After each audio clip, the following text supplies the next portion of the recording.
All right, so what's going on? I'm here, practice for my daughter, so I get my cardio in now. But I want to address some, not concerns, but address some inquiries. All right.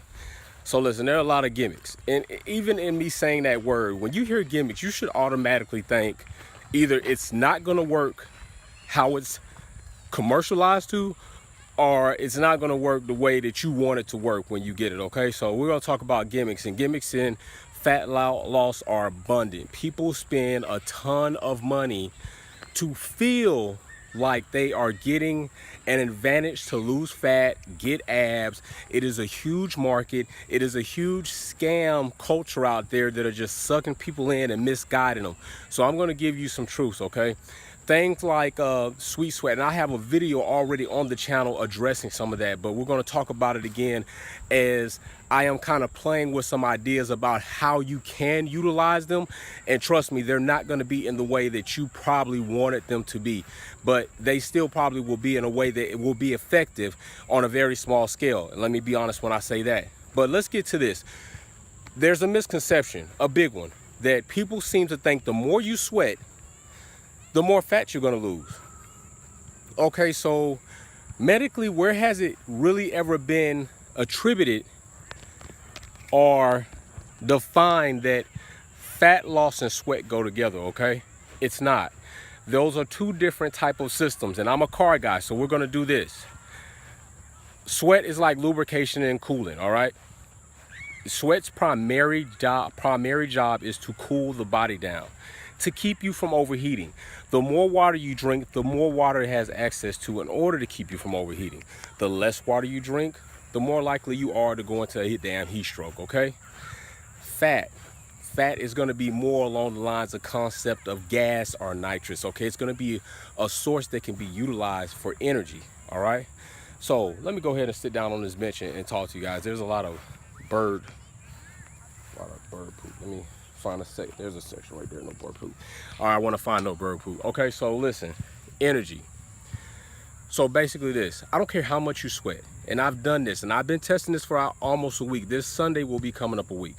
Okay, now you see me with the hoodie on and everything, and you see a lot of people like that. And the reason they do that a lot of times is because they're like, yo, I'm kicking up this fat burning machine. Not so much, okay? They are sweating more, and some people have a mental pump that when they sweat, they feel like, yo, I'm getting this work in. And it's true. The more you're sweating, there's a possibility that your body is doing more work. But at the same time, let's think about this. How many times have you been sitting outside in a group of people and sweating your ass off just because it's damn hot? And you know why that is? Because the body says you're damn hot. I need to kick on the sweat to cool you off. That is really what it is about. It's not about burning fat. So when it comes to burning fat, what we're doing is we're exerting energy that needs fuel, and the body reaches out for carbs or fat to utilize as fuel. This is how you put yourself in a situation where you're losing fat now, all right? When you start exerting enough energy and your body starts pulling from those fuel sources and just basically oxidizing them out, that's where fat loss kicks in, not really with the sweat, all right? So you got to keep that in mind. So all of these, wrapping yourself up, putting on these gels, doing all this, it's not really going to help with the fat loss situation. But let me tell you something, in my opinion, what it could help out with, all right? And this is a situation that probably won't fit for all. Now, when you wear a waist trimmer, and think about in the day, when they had all the girdles and the corsets, okay? What these contraptions, and I call them contraptions because they killed a lot of people. Like, corsets kill people. They were on so tight, they basically rearranged their organs.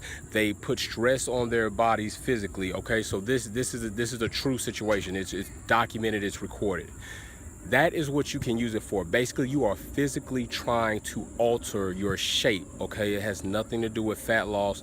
You're physically trying to squeeze your waistline in, basically changing your body physically. And that's going to be a temporary situation, especially if you're not going to wear it all the time, 100% of the time for the rest of your life. And if you do, you're going to ruin yourself depending on how tight you wear it. And that's going to segue me into this. If you're wearing a waist trimmer or a waist trainer, and you are totally comfortable when you have it on, you're not getting a damn thing out of it. If you're comfortable when you have it on, to the point where it's almost like, oh yeah, this ain't nothing. You're not getting a damn thing out of it. It's already going to make a small enough dent as it is. But if you don't have that thing on tight enough to where you feel like, yo, I need to even squeeze in to feel comfortable, then that's when you're going to get something out of it. But even in that concept, it segues me into something else, which is an exercise that I have on my abs 100 video, and it's called the stomach vacuum. You having to suck your stomach in to feel comfortable into a trimmer or a waist trainer because it's so tight, and you have to suck your stomach in just to get that little space, that's working that muscle and that abdominal to help you even furthermore get that nice flat ab look. That's what you're doing. So when it comes down to it, everything that I've just basically went over in a short synopsis, none of that really has to do with probably what you actually wanted to do.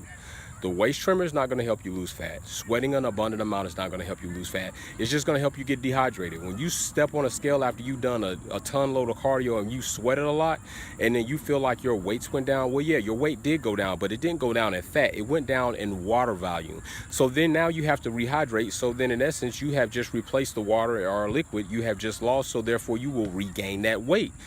All right, I just want people to be aware of that. I've had plenty inquiries about it, and I'm actually running a test right now. And right now I'm 3 weeks out from competition. So what I'm using is I am using that to try to get more information, to be a little bit more accurate when I deliver information to you guys from a first person basis. Like, if you don't try something, then how am I really supposed to give you my real honest opinion on it? You know what I'm saying? Like, just to give you my opinion on it by reading, anybody can do that, but I need to have some type of personal foundation on it so I can give you more genuine feedback on it. So that's it. I hope this helps anybody out there make a better decision on what you may want to do as far as losing fat, getting more abs. I do have 2 ab workouts on this YouTube channel that you can check out for free. Abs 100, abs 101. 101 is dedicated for those who do not have a lot of time. It's 8 minutes long. Abs 100 is the longer version. It is 20 minutes long. It is a good routine. You should definitely try it, okay? I'm out.